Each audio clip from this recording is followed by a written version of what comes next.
acredito isso porque muita gente não acredita na reencarnação também. Então não tem essa ideia tipo assim, tem algo após, não se preocupem, isso aqui não é tudo. Né? O lance de ser refratário à reencarnação, existe até coisa cultural. O americano e o inglês, por exemplo, eles tiveram durante muito tempo uma ideia refratária à reencarnação. Qual é o motivo? Racismo. Qual é o americano ou inglês que acha que vai nascer negro ou vai nascer mexicano ou brasileiro na próxima vida? Existe a barreira cultural, existe a barreira da religião e existe uma série de coisas. Quem mergulha fundo na parte espiritual vai se deparar com esse tema e esta possibilidade. Agora, existem religiões que também trabalham com a reencarnação de forma religiosa e presa. Não é isso que ele está falando, está falando de coisas da natureza. Muitas vezes você precisa voltar para completar um ciclo que você não... E outra, 70 anos de vida, 80, diante do infinito, é um a gente não viu mudança histórica nenhuma. Gente, nada. nós estamos num planeta desse tamanho, no meio de uma imensidão, e acha que tudo é aqui e a vida é só isso? Não tem a menor lógica diante do infinito. Pior, Deus está de olho só aqui? Então são coisas que quando você fala, o religioso fanático acha que você está atacando a religião. Você não está tocando a religião. O universo é infinito e o universo existe independente daquela reunião. Você quer ver uma coisa? Eu crio uma religião aqui do toco. E fala assim, o todo está em tudo. Tecnicamente está certo, se está em tudo, está no toco. Mas até aí tudo bem. Mas eu acho que está no meu toco e não no seu, não no seu. E aí é que vai virar a presilha que a gente faz. E outra, Deus só está no nosso espaço, no nosso templo. Imagina, o universo é infinito. Como é que você vai compactar Deus, que é o Senhor de todos os espaços, no espaço de uma linha só? De uma religião só, o Senhor de todos os espaços, né? Preso num templo de uma religião só. Isso não existe. Então, quando você fala isso, num contexto espiritual, abre horizontes. Agora, fora desse contexto, no meio religioso, as pessoas podem ficar muito irritadas, porque você, agora imagina, um pontinho no espaço, e a gente acha que tudo é aqui, e não tem noção de infinito, e outra, gente falando de terra plana em 2021, você tá de sacanagem, o Galileu Galilei quase foi pra fogueira, porque dizia que a Terra que girava em volta do Sol. Você imagina o Galileu Galilei hoje no planeta Viva? Né? Meu Deus, não entenderam nada. Eu tô achando que esse pessoal da Idade Média tudo reencarnou agora e tá falando de Terra plana de novo, é os mesmos, cara. Só pode ser. Historicamente não faz tanto tempo isso, né? 500 anos atrás... 500 anos. Em relação a sepultamento, essas coisas, eu sempre falei, né, que eu não queria ser... O pessoal até acha estranho, eu não acho. Mas eu falava que eu não queria ser nem sepultado nem cremado, né? Que eu queria ser empalhado e que eu ficasse no canto da sala de casa assim, ó. E não é mentira. O mais engraçado é que não é mentira. A Sara não vai fazer isso, que ela é esperta, rapaz. Então, eu falei... Uma senhora falou assim pra mim, você pretende ser cremado, Wagner? Eu falei, eu não, vou sair fora e deixar o corpo ser cremado. Eu não vou cremar nunca. Sim. Eu não posso ser enterrado ou cremado. Deixa o corpo aí. Porque há essa confusão de assim, eu não quero ficar enterrado. Ninguém é enterrado. O corpo, o invólucro físico vai para baixo. O espírito é a estrela que sobe para outro plano. Nenhum de nós vai para 7 palmos embaixo da terra, nem vai queimar e nem vai molhar. Nós não vai sentir isso, você diz, nós né? não somos daqui. Nós estamos aqui temporariamente. Deixa de ser um indivíduo, exatamente. Volta o indivíduo matéria, continua. Né? Volta a ser matéria. Sabe aquela história, tu és pó e ao pó voltará? Isso é relativo ao corpo humano, porque o espírito não é pó, o espírito é energia pura, vem de outro plano, já estava vivo antes, entra e sai, continua vivo. Mas, ô Wagner, e as histórias dos suicidas que ficam presos no corpo? É diferente. Tem a história do Raul e tem uma história também do Chico. Do Raul, explica, contextualiza, que ninguém é obrigado a saber, viu, Pedro? Do Raul Seixas, né, que ficou preso no corpo durante alguns anos. Mas ele se matou? Mas ele foi suicida inconsciente, né? Por causa do excesso de álcool. O Raul Seixas e teve a história do alcoolismo. Chico Xavier, que falou que uma vez foi no cemitério e encontrou um espírito que exalava cachaça e tudo. Eu já vi tudo isso também. Já vi também. E aí diferente. Ele salva as pessoas que estão presas ao corpo debaixo da terra. É diferente. Como é o seguinte, seguinte, a situação? Vamos fazer um exemplo paralelo. Um suicida é o seguinte caso. Você está aqui num corpo, vamos supor, para viver 80 anos, programado pela espiritualidade superior por você. Aos 40 anos, você destrói o corpo. Se suicida. Então, o corpo cai, mas a carga de energia ainda estava na metade. E essa carga de energia manteria você dentro do corpo por uma vida. O corpo baixa para a Terra e esse campo energético, que é a aura, continua ali, porque ele está na metade. Ele não permite que o espírito se desprenda. Então, quando se fala que o suicida fica agarrado ao cadáver, não é dentro, é no campo energético relativo. Ele não consegue se soltar porque a carga de energia prende ele. Esse que é o problema E o suicida, qual era a ideia principal? Deixar de viver, que para ele seria deixar de pensar. Ele perde o corpo e, como espírito, ele não deixou de pensar, ele não deixou de existir. Conclusão, não resolveu nada, perdeu o corpo e não deixou de pensar. E agora fica em loop com a ideia da autodestruição. Passou para a mente dele, já não é o corpo. Então o suicida tem um problema. A ideia de autodestruição na mente, não mais no corpo. Mas como é que fica depois? A pessoa se suicida, vamos lá, no plano espiritual... Não fica legal, por causa do que eu estou falando. Uma pessoa que vai suicidar... As dores ainda se mantêm, o pensamento ainda exatamente, se mantém. porque a pessoa tem na mente a ideia de autodestruição. Para ela morrer seria deixar de existir. Seria positivo. Ela perde o corpo, mas não deixou de existir, porque ela existe enquanto espírito. Então ela não fez o que ela queria, ela não deixou de existir.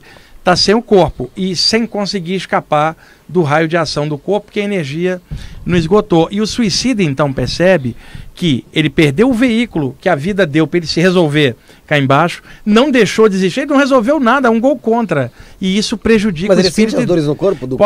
A dor está na mente dele. Qual é a dor do suicida? Existir. Tanto que ele não quer existir. Qual é a maior dor do que você existir quando você não queria pensar mais? É o fato de você existir. A maior dor do suicídio é a consciência. Mas a gente não continua existindo após a morte? Então, mas é isso que eu estou te falando. O que um suicida queria? Seria o objetivo dele. O objetivo. Ele não alcança o objetivo. Destruir a consciência. Isso não é possível. Você destrói o corpo. Mas vamos supor então aqui. Vamos supor um cara que se mata porque ele está desesperado, que ele está afundado em dívida. Tá. Vamos supor. Ele fugiu das dívidas. Tá, mas o que acontece? Todo suicida, quando se mata, ele só pensa nele. Nunca pensa no entorno das pessoas que vão sofrer. Exatamente, sim. Com a perda dele. É um processo também que causa sofrimento. E a pessoa entra em looping. O problema é só dela. Quantas pessoas estão endividadas agora, Felipe, no mundo inteiro e não estão se matando? Não, várias. Um monte, ainda mais nessa crise. Então, os motivos pelo qual uma pessoa tenta escapar da vida são vários. Você tem desde um alcoólatra que pode fazer isso, uma pessoa que perdeu um familiar e não aguenta mais viver. A dor é enorme. Mas qual é a maior dor de um suicida? Queria escapar e deixar de existir. E não consegue deixar de existir, continua pensando. Essa é a sua grande dor. Continuar existindo e pensando... Ele tem outro tipo de tratamento lá do outro lado? Tem. O tratamento não é só energético, vai ter que ter um tratamento psicológico. Conversar com a criatura e tirá-la do looping com a ideia da autodestruição. Já várias vezes. É uma das minhas especialidades, por isso que eu sei. Mesmo? É muito difícil você soltar um espírito suicida que está agarrado, porque o pensamento dele prende ele aqui. Tá? Ele associa toda a vida dele só com o corpo. Imagina, a vida inteira dizendo, não existe nada, eu sou o corpo. Não existe nada, eu sou o corpo. Quando ele sai do corpo, a única referência dele é o corpo.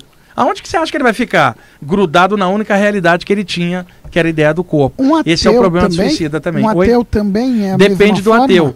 Você pega um ateu que é uma pessoa excelente, faz o bem para todo mundo, apenas não acredita em nada. Quando ele desencarna, ele está numa condição boa e ele percebe claramente que o fato dele existir descomprova para ele o que ele achava cá embaixo. Eu acho que deve ser bem pior, por exemplo, um fanático religioso, por exemplo, sei lá, evangélico. Ele tem todo um conceito ali. E outra coisa, agora, se você tem um ateu e que ao mesmo tempo é uma pessoa pilantra, ferrou.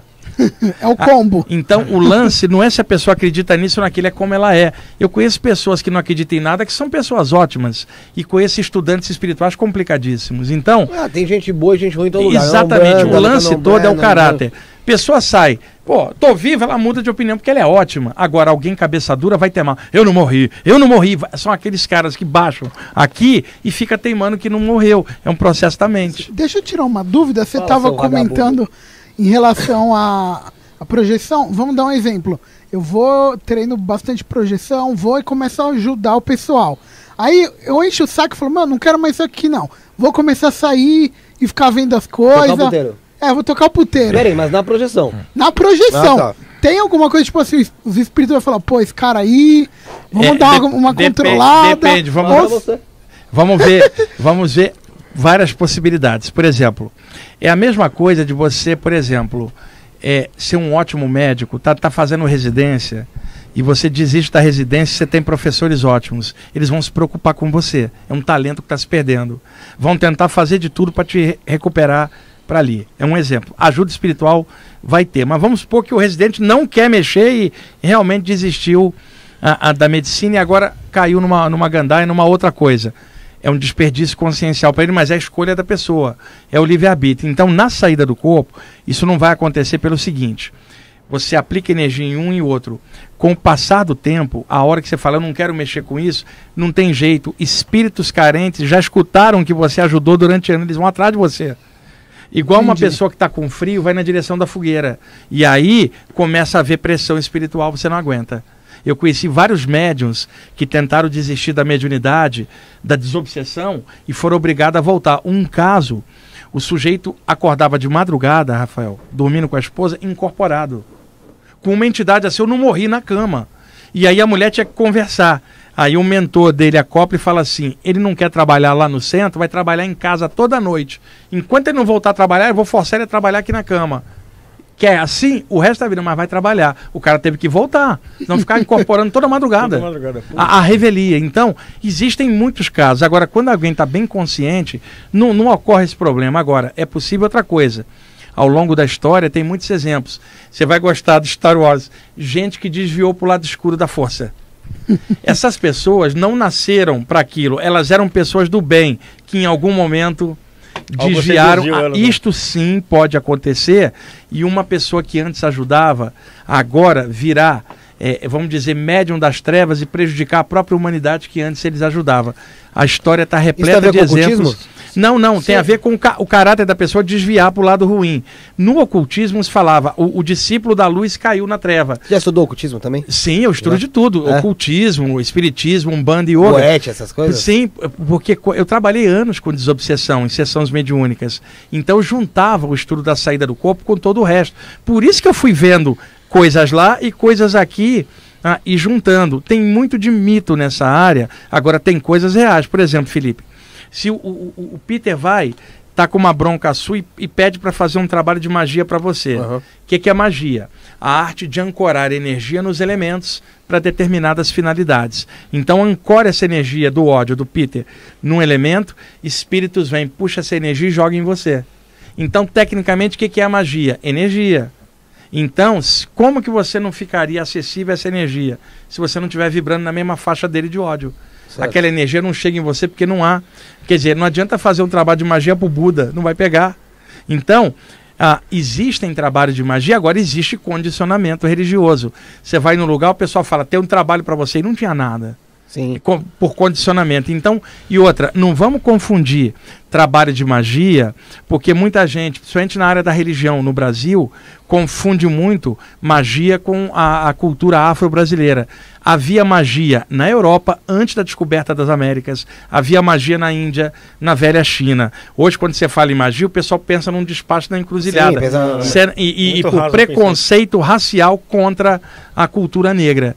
Os negros trouxeram para cá. Caramba, tinha magia na Europa antiga, na Índia antiga, na China antiga.